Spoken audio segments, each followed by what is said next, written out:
lu buka chartboard pertama kali. Yang muncul, batang-batang merah sama hijau. Naik turun, penuh sesak sampai ke pinggir layar. Rasanya kayak ngeliat kode alien. Dan di kepala lu muncul satu pikiran. Buset, gimana sih orang bisa baca beginian? Biasanya di titik ini ada dua reaksi. Satu, lu nyerah. Mikir trading itu emang ribet banget dan bukan buat lo. Dua, lu langsung googling.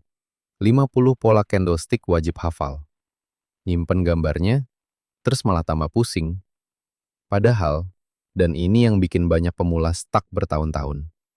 Candlestick itu jauh lebih simpel dari yang lu kira. Lu nggak perlu hafal 50 pola. Lu cuma perlu ngerti satu hal. Dan begitu lu ngerti itu, semua batang merah hijau tadi langsung berubah jadi cerita yang bisa lo baca. Kebanyakan pemula ngira baca candlestick itu artinya napalin puluhan nama pola aneh. Doji, hammer, engulfing, morning star, dan seterusnya. Padahal itu justru cara paling salah buat mulai. Candlestick bukan soal hafalan. Candlestick itu cuma nyeritain satu hal. Siapa yang lagi menang? Pembeli atau penjual? Udah, itu doang intinya. Semua pola ribet yang bikin lo takut itu cuma variasi dari pertanyaan sederhana itu. Di video ini gue bakal ngajarin lo baca candle dari nol. Tanpa hafalan, tanpa istilah yang bikin pusing. Dan di akhir, lo bakal bisa buka chart dan ngerti apa yang lagi terjadi di situ. Balik lagi di Blog Cuan, tempat kita belajar trading dari nol, jujur-jujuran, tanpa sok jago. Ingat ya, ini konten edukasi, bukan ajakan atau sinyal trading. Trading forex sama kripto itu high risk, bisa bikin lo rugi total. Semua keputusan dan risiko ada di tangan lo. Oke, kita mulai dari yang paling dasar. Pertama, lo harus ngerti dulu, satu candle itu sebenarnya apa sih? Bayangin, satu candle sama dengan satu ronde pertarungan. Di satu sisi ada pembeli yang pengen harga naik. Di sisi lain ada penjual yang pengen harga turun. Dua kubu ini tarik-tarikan selama periode waktu tertentu, kayak tarik tambang. Nah, periode waktunya tergantung time frame yang lo pilih. Kalau lo pakai time frame 1 jam, berarti satu candle sama dengan pertarungan selama 1 jam. Kalau time frame 1 hari, satu candle sama dengan pertarungan selama 1 hari penuh. Simpelnya, satu candle nyeritain satu babak. Dan chart itu cuma kumpulan babak-babak yang nyambung dari kiri ke kanan.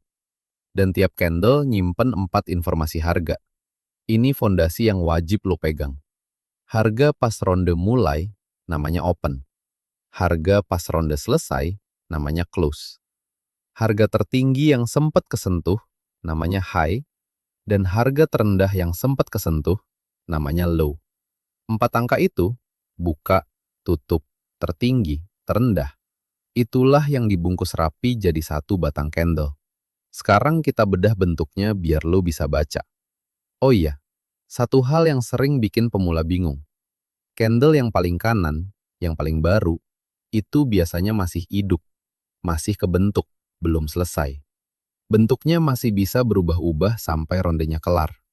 Jadi kalau lo lihat candle terakhir gerak terus, itu wajar. Yang ceritanya udah fix cuma candle yang udah ketutup. Ingat ini biar lo nggak salah baca candle yang sebenarnya belum kelar. Satu candle punya dua bagian, badan dan sumbu. Kadang disebut ekor atau shadow. Badan itu bagian yang tebal, yang gede. Dia nunjukin jarak antara harga buka sama harga tutup. Anggap badan ini kayak skor akhir ronde. Hasil bersih dari pertarungan tadi. Siapa yang akhirnya unggul. Sumbu itu garis tipis yang nyembul di atas dan garis miring atau bawah badan. Dia nunjukin harga tertinggi dan terendah yang sempat kesentuh selama ronde. Anggap sumbu itu kayak seberapa jauh masing-masing pihak sempat mukul, walaupun akhirnya nggak nahan di posisi itu. Contoh gampang, bayangin ronde tinju. Badan candle itu hasil akhir di papan skor. Sumbu itu momen-momen pas salah satu petinju sempat kedorong ke pojok, tapi balik lagi ke tengah. Jadi badan nyeritain hasilnya, sumbu nyeritain perjuangannya. Dua-duanya penting, Dan bentar lagi lo bakal ngerti kenapa. Nah, gimana cara lo tahu siapa yang menang ronde? Gampang, dari warna badannya. Candle hijau artinya harga tutup lebih tinggi dari harga buka. Artinya sepanjang ronde itu, pembeli yang menang. Harga berhasil didorong naik. Di beberapa aplikasi warnanya putih atau biru, tapi prinsipnya sama, tutup di atas buka.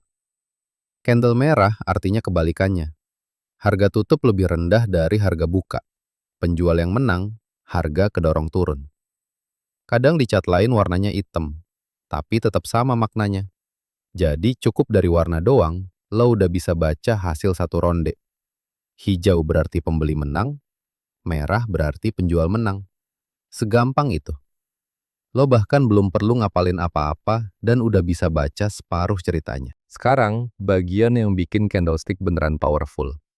Bukan cuma menang atau kalah, tapi seberapa telak menangnya. Ini yang bikin lo bisa ngerasain pasar. Badan panjang berarti dominasi kuat. Badan hijau yang panjang artinya pembeli menang telak. Dorongan naiknya kenceng banget. Badan merah panjang artinya penjual ngegas turun dengan kuat. Semakin panjang badan, semakin yakin pihak yang menang. Badan kecil berarti ragu-ragu. Kalau buka sama tutupnya deketan, artinya pembeli dan penjual lagi imbang. Nggak ada yang benar-benar menang. Ini tanda pasar lagi bingung. Atau momentum yang tadinya kuat mulai kehabisan tenaga. Sumbu panjang berarti ada perlawanan. Dan ini bagian paling penting. Misal ada candle dengan sumbu bawah yang panjang banget. Artinya, penjual sempat dorong harga turun jauh, tapi pembeli masuk dan mental balik ke atas. Itu namanya penolakan. Harganya ditolak dari bawah. Kebalikannya, kalau sumbu atasnya yang panjang, artinya pembeli sempat dorong naik tinggi, tapi dipental balik sama penjual. Jadi 3 hal ini doang. Badan panjang, badan kecil, dan sumbu panjang, udah cukup buat lo baca cerita di balik satu candle.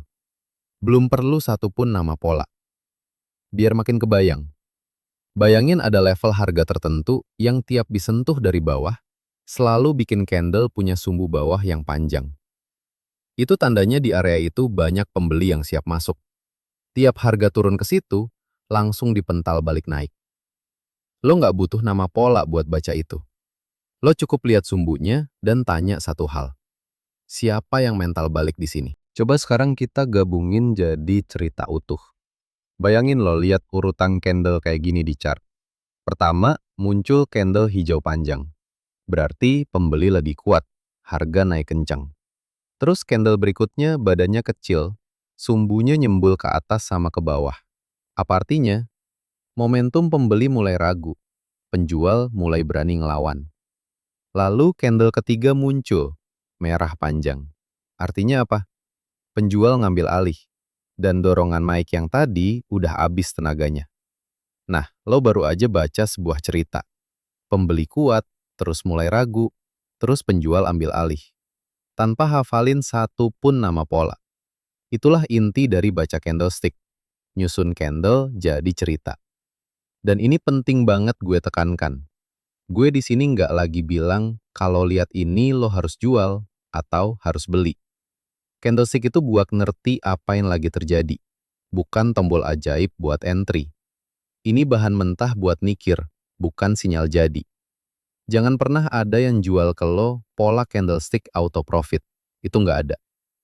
Contoh kedua, biar beda rasa. Bayangin harga lagi turun terus, candle merah beruntun.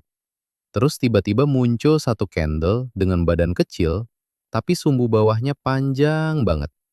Apa yang lagi diceritain? Penjual masih coba dorong turun, makanya sumbunya nyampe jauh ke bawah. Tapi pembeli nolak keras, harganya dipental balik ke atas, sampai badannya cuma nyisa kecil di bagian atas. Itu tanda perlawanan pertama muncul di tengah penurunan. Bukan berarti harga pasti balik naik ya. Ingat, ini bukan sinyal. Tapi lo jadi tahu ada sesuatu yang berubah di situ. Dan itu info berharga. Satu prinsip terakhir yang sering dilupain pemula. Satu candle nggak pernah berdiri sendiri. Maknanya selalu tergantung apa yang terjadi di sekitarnya. Candle merah panjang pas lagi tren naik kuat, itu artinya beda sama candle merah panjang pas harga udah lama turun. Makanya jangan pernah baca satu candle terpisah dari tetangganya. Selalu baca dia dalam konteks candle-candle di sebelahnya. Jadi, kita tarik semua ini jadi satu. Candlestick itu bukan buku mantra yang harus lu hafalin. Candlestick itu bahasa. Dan bahasanya cuma nyeritain satu hal. Pertarungan antara pembeli dan penjual, siapa yang lagi menang, dan seberapa kuat dia menang. Badan ngasih tahu hasilnya. Warna ngasih tahu siapa yang menang. Sumbu ngasih tahu seberapa keras perlawanannya. Itu doang. Semua pola ribet yang bikin lu takut tadi, doji, hammer, engulfing, itu cuma nama buat kombinasi dari tiga hal ini. Kalau lo udah paham dasarnya, nama-nama itu nyusul sendiri nanti, dan bakal kerasa gampang. Yang bikin pemula stuck bukan karena candlesticknya susah, tapi karena mereka mulai dari hafalan pola, bukan dari ngerti logikanya. Dan lo baru aja mulai dari tempat yang benar. Terus gimana cara lo latihan biar beneran bisa? Ini langkah paling simpel. Bisa lo mulai hari ini juga. 1. Buka chart apa aja, pilih satu candle acak. Tanya ke diri lo sendiri 3 pertanyaan. Warnanya apa? Siapa yang menang? Badannya panjang atau pendek? Seberapa telak? Sumbunya panjang di sisi mana? Ada perlawanan nggak? Cuma 3 pertanyaan itu. 2. Jangan langsung mikirin entry. Serius, ini penting. Di fase ini, lo cuma latihan membaca, bukan trading. Baca 10-20 candle sehari, murni buat ngelatih mata lo ngenalin ceritanya. Nggak usah pasang duit sepeser pun dulu. 3. Baru setelah lo lancar baca satu candle, naik level ke baca beberapa candle jadi rangkaian cerita. Kayak contoh 3 candle tadi. Perhatiin satu hal. Nggak ada satupun langkah ini yang nyuruh lo prediksi harga atau buru-buru entry. Candlestick itu skill membaca dulu, baru nanti jadi bahan buat ngambil keputusan. Yang buru-buru loncat ke pola buat cepat entry itu, justru yang paling sering nyangkut. Candlestick itu emang kelihatan nakutin di awal. Tapi begitu lo tahu dia cuma nyeritain pertarungan pembeli lawan penjual, semua batang merah hijau tadi tiba-tiba jadi masuk akal. Kalau video ini ngebantu, tinggalin komentar. Time frame apa yang lo pakai sekarang? Gue penasaran. Dan like plus subscribe kalau lo mau gue lanjutin bahas candlestick lebih dalam. Pola per pola. Tetap dengan cara yang tanpa ribet. Ingat, ini edukasi, bukan sinyal. Pelan-pelan aja. Kuasai dasarnya dulu sebelum lari. Sampai ketemu di video berikutnya. Dan tetap jaga akun lo baik-baik.